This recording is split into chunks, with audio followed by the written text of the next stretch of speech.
My concern was, oh, they called me to do the cover of the source. That's dope. I can't wait. So when you're taking pictures, you're just taking pictures for the cover of the source. But on the cover of the source, I guess that was the first Source magazine issue that he wasn't a part of, and I didn't know that. But what it says is the new source is 100% Benzino free on the cover. I don't know they're gonna put 100% Benzino free on the cover. I just knew I was going to take pictures from the source. Hip hop beefs come and go, but every now and then, one resurfaces that really makes you stop and ask, what's the real story here? Lately, Benzino's name has been popping up again, not for music, not for media moves, but for throwing shots. And this time, he's aimed straight at Cameron. Now look, this isn't just another rap back and forth. This one digs into deeper stuff. Old industry politics, magazine ownership, movie criticism, and a whole lot of personal history. And what's crazy is, we're not even talking about something that just happened last week. Benzino called out Killer Season, a film that dropped almost 2 decades ago. And somehow, that's tied into Funk Flex, the Source magazine, Cameron's acting career, and even decisions made back when hip-hop media was at its peak. But here's the thing, Cameron ain't ducking it. He responded, and not with a diss track or a quick one-liner. He actually broke it all the way down. What he said, it might not be what you expect. He kept it all the way 100. He kept it grounded, and he even dropped some hard numbers on what certain projects actually paid him. Numbers that say a lot about the independent hustle, creative control, and how perception doesn't always match the bag. Now, we're not here to throw dirt on either side. This channel is about unpacking these stories with respect, with real insight, and with some honest reflection on how the music and media industries actually work behind the scenes. Because what Cameron just revealed is deeper than rap, and it raises some real questions about fame, legacy, and what artists owe to each other when the camera stop rolling. Now I'm about to play this clip for y'all, but before I do, I need you to like, leave your thoughts down below, and subscribe. Let's get into it. I just said Benzino took some shots at you, man. I think he's mad at Flex. Yeah. Nigga shook his head. I see he's mad at Flex. Man. Yeah. And I don't know what's up with Benzino, man. Like, that ain't the made men Benzino that I'm seeing this past couple of years. But he took a shot at Flex about something. But he basically said, he played a clip. It was a clip of Killer Season Up. And he said, this is a Tubi movie. And he added you. I don't know if you get your Facebook messages or who runs that, but he added you and said it's a whack ass movie. It looks bootleg, and then he proceeded to talk about Flex. Did you hear about that? Yeah, I heard it. I heard about it. Somebody sent it to me. I don't know. I'm not here to talk about Benzino. Benzino, this is Benzino's problem with me, and like I said, Benzino had mad love for my man HUD. He actually helped pay for HUD's funeral. If he didn't pay for all of it, I'm not sure, but I remember his mom telling me that he put money up. So I'm never going to really talk bad about Benzino. Benzino's problem is this, and this is what happened. When Benzino was behind the scene with Dave Mays running the Source, nobody knew Benzino, and the Source was super duper successful. The more Benzino came out and made itself recognizable, the Source kind of faded. I don't know if people didn't like characteristics or anything else, but whatever the case may be. So it's an issue of the Source, right? When they call me to do the Source cover, it's like, okay, bet it's the Source. You know, the Source is the hottest magazine with Double XL. Maybe at time Vibe had a little run with a magazine. But the Source, they built it to be the #1 hip hop magazine. When I did the cover of the Source, I knew that Benzino and them were in disputes of having the Source and not having the Source. Whatever the case may be, that really wasn't my concern. My concern was, oh, they called me to do the cover of the Source. That's fucking dope. I can't wait. So when you're taking pictures, you're just taking pictures for the cover of the Source. But on the cover of the Source, I guess that was the first Source magazine issue that he wasn't a part of, and I didn't know that. But what it says is the new source is 100% Benzino free on the cover. I don't know they're gonna put 100% Benzino free on the cover. I just knew I was going to take pictures from the source. I'm not there writing out the letters of what's going to be on the cover of the source. So he was upset about that. And then when we did Killer Season, the movie, I didn't even know him and Fletch was going through something.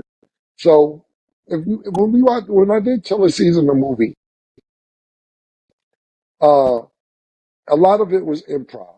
And when I say improv, that means I set up the scenario and you say what you would say, and it's not really a script written down word for word.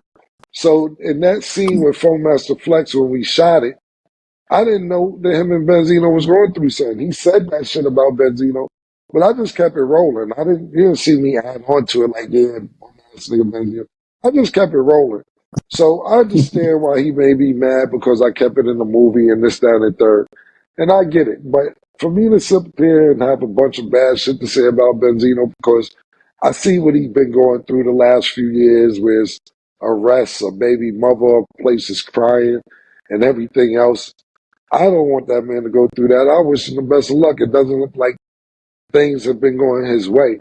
And for my personal opinion, in the caption, because somebody sent it to me, like I said, he's like, Cam goes from paid in full to this bum ass movie, Killer Season, this, that, and the third. Well, just some knowledge real quick. For paid in full, I made $7,500 for that movie. I don't get no residuals. I don't get no back end. I don't get none. I took that money because of the opportunity to work with some great actors, a great director, and I knew that I didn't have a bunch of movie opportunities coming around. Whether you like it or not, Killer Season, I made millions of dollars. It was my movie.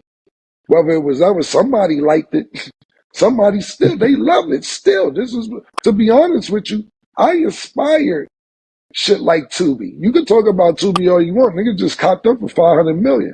I inspired for niggas to make that shit I can't even think of the movie that was the series that was out 4 or 5 years ago everybody was going crazy about. With Math Hoffa and a bunch of other people in it when it was about credit scamming, but Murder it and was violence. murder exactly.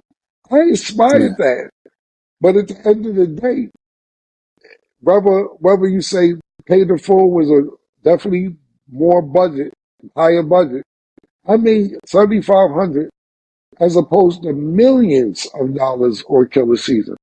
So it could be bum. Some they love it. They still talk about it. But as far as everything else, man, I wish Benzino well. I think this is a reach.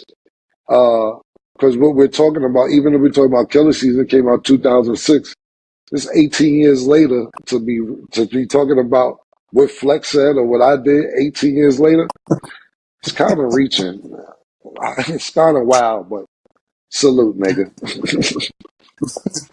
So it ain't bother you at all. not Wow. even, not You're even, not maturing? here. No. It's certain things that deserve attention. To me, this isn't one of them. We talking about something from 18 years ago. This don't deserve my attention to go crazy about. Certain things definitely deserve my attention. Absolutely. To me, this isn't one of them. I seen Benzino since all this. That's what I'm saying. At the end of the day, this whole situation doesn't need to turn into another back and forth. That just adds more noise to the culture.